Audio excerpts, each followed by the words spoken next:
चाचू थोड़ा तेल तो लगा ले, आप तो ऐसी ही मेरी जान निकाल रहे हैं। लेकिन चाचू बेदर्दी से। अस्सलाम वालेकुम नाज़रीन, मेरा नाम शुमाइला है, मेरी उम्र 26 साल है।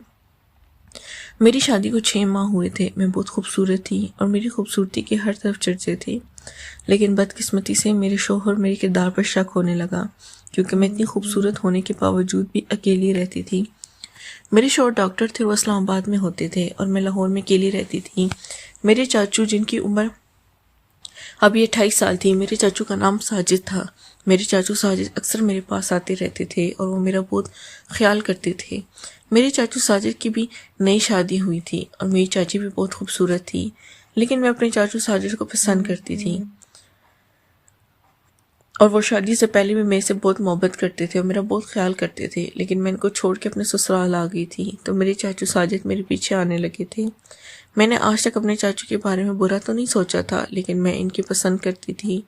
मेरे चाचू साजिद बहुत खूबसूरत थे और गुड लुकिंग नज़र आते थे, इसलिए मैं इन पर अपना दिल हार बैठी थी। मेरे शोहर फैसल भी एक जवान मर्द थे और इनकी उम्र 25 साल थी और वो डॉक्टर थे, लेकिन वो मेरा इतना ख्याल नहीं करते थे। शादी के बाद इनकी नज़र बदलने लगी थी और वो मेरे पर तवज्जो भी कम करने लगे थे।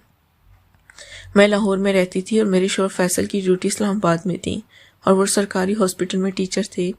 मैंने कई दफ़ा अपने शोहर फैसल को बोला था कि आप मुझे अपने इस्लामाबाद ले चलो और वहाँ पर रेंट पर घर लेकर दो, मैं आपके बगैर नहीं रह सकती। लेकिन मेरे शोहर फैसल भी मूड वाले थे और वो भी दूसरी लड़कियों के साथ ताल्लुक़ में थे, इसलिए मुझे छोड़कर चले गए थे और मैं लाहौर में अपनी सास के साथ ही रहती थी। मेरे पास कोई बच्ची बच्चा नहीं था तो मेरे चाचू मेरे पास आते रहते थे और मेरा बहुत ख्याल करते थे।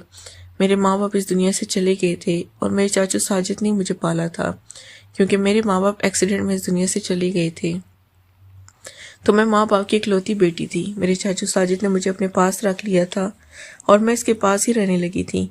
लेकिन मेरी चाची मेरे चाचू साजिद की घर वाली शादी के फ़ौरन बाद ही मेरे खिलाफ हो गई थी और इसने मुझे घर से निकाल दिया था। तो मेरे चाचू साजिद ने मेरी शादी कर दी थी। अब मेरे चाचू साजिद चोरी छुपकर मेरी चाची से मिलने आ जाते और मेरे साथ काफ़ी गपशप लगाते। मेरा भी दिल करता कि चाचू के साथ था कि मैं भी, क्योंकि मेरे शौहर फैसल तो मेरे ऊपर तवज्जो नहीं देते थे और वो 6 माह तक घर चक्कर भी नहीं लगाते थे और इतने बड़े शहर लाहौर में अकेले रहते थे।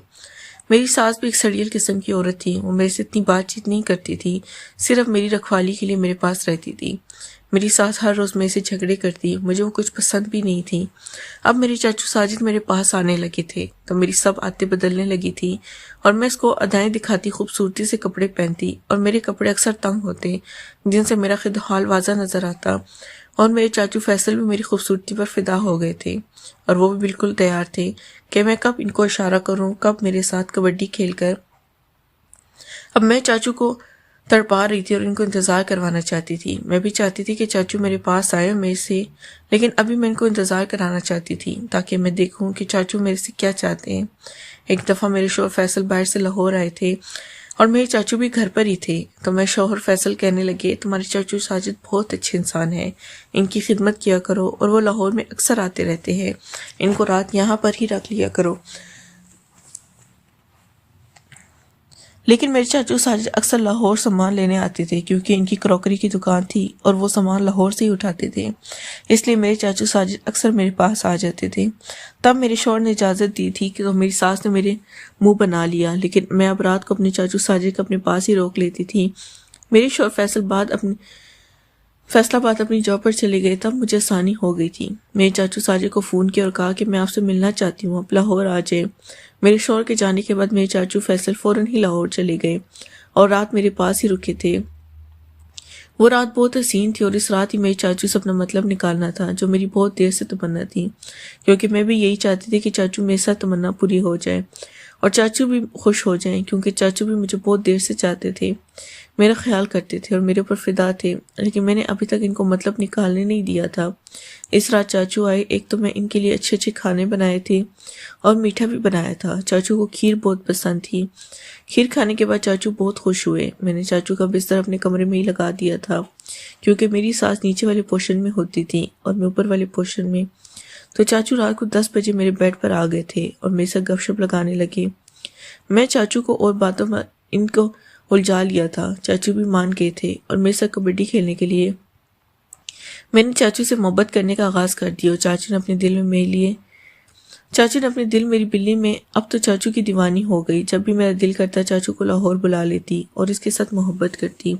मेरे चाचू साजिद भी मेरे से बहुत खुश होने लगे और मुझे अक्सर कहते कि जितना मज़ा तुम्हारे साथ आया इतना तुम्हारी चाची के साथ नहीं आता, और मैं तो तुम्हारा दीवाना हो गया हूँ। मैंने भी चाचू साजिद को खुश कर दिया और कहा कि मैं तुम्हारी ही अमानत हूँ, क्योंकि मेरे शोर फैसल तो मेरा ख्याल ही नहीं रखते और ना वो मेरे साथ मोहब्बत करते, बस मैं तुम्हें ही पसंद करती हूँ। जब दिल करे मेरे पास लाहौर आ जाए करना, मैं तुम्हारे पास होंगी और ख़ुद भी तुमसे खुश होंगी। चाचू भी मान गए थे।